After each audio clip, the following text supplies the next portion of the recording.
Bienvenue,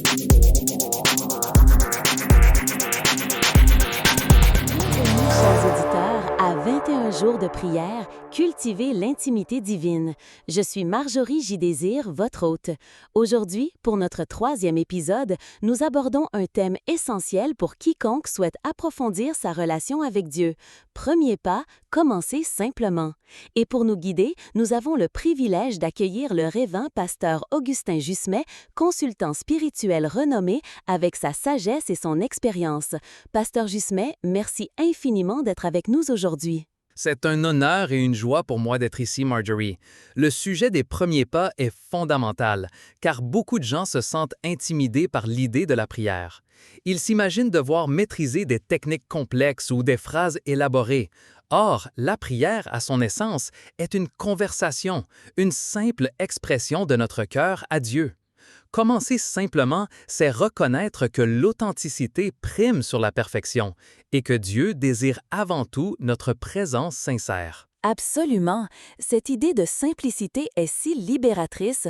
Pour beaucoup, la prière peut sembler une montagne infranchissable.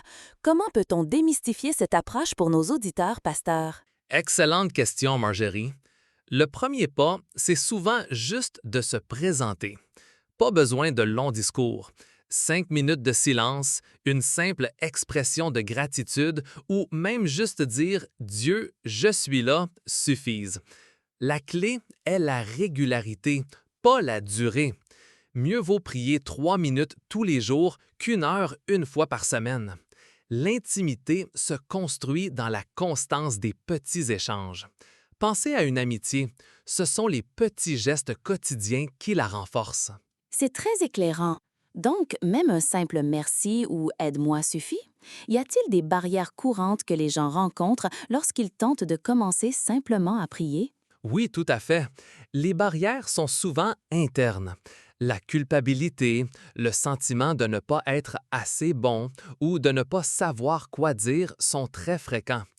On peut aussi être distrait. Mon conseil est de trouver un endroit calme, même si ce n'est que pendant quelques minutes dans la cuisine avant que tout le monde se lève. L'important est de créer un espace, un rendez-vous avec Dieu. Et ne craignez pas le silence, il fait partie de la conversation, permettant d'écouter. C'est un point crucial, pasteur. Créer un rendez-vous. Comment nos auditeurs peuvent-ils maintenir cette simplicité et cette régularité une fois qu'ils ont fait ces premiers pas? La persévérance est souvent le plus grand défi. La persévérance vient de la réalisation que la prière n'est pas une tâche, mais un privilège. Ne vous jugez pas si vous manquez un jour, reprenez le lendemain sans remords. Utilisez des rappels, comme une alarme sur votre téléphone, ou associez votre temps de prière à une activité quotidienne, comme boire votre café du matin.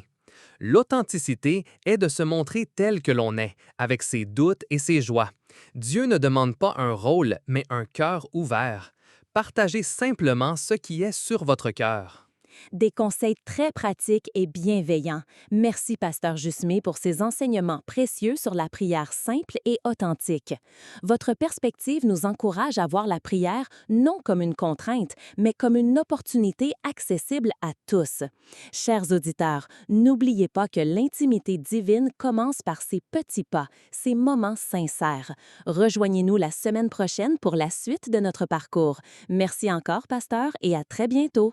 Merci à vous, Marjorie. Ce fut un plaisir.